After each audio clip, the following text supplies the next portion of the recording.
doing? Oh, Wednesday, June 7th, 2023. I'm excited. Just got this huge box. It weighs a ton. I know what it is. It's my molcajette. Gonna open this up real quick. Don't want to make too long of a video. There it is. Da, da, da, da, da. Oh man, wrapped in bubble wrap. I'm gonna get that out of there. I think it weighs a ton. Alright, it's a little bit of work to get in here, but I'm doing pretty good. It's really packed well, which is what you want because this is made out of rock. Hang on. Almost there. Alright, there's the end of it. Hang on. It's got paper on there. Hang on. Ooh. There it is.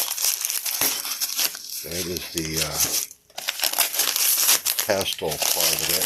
Oh man, it's huge. It is pretty. It weighs like 30 freaking pounds. I don't know where I'm going to put it. But yeah, it's got a little oink oink pig head there. Let me see if I can get some light on the subject. There it is.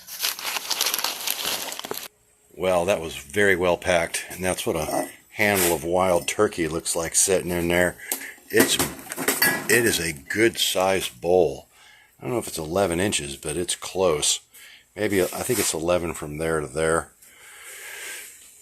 But yes, very real lava. Oh, let's get that out. Oh man, look at that pestle. That is so cool. Nice. Alright, I gotta make some guacamole. That's it. Molcajette. Focus, you stupid. There it goes. I wanted one of these for a long time. I gotta smash up some garlic and some cilantro, some avocados and onions. Get off of there, mosquito. My brand new molcajette.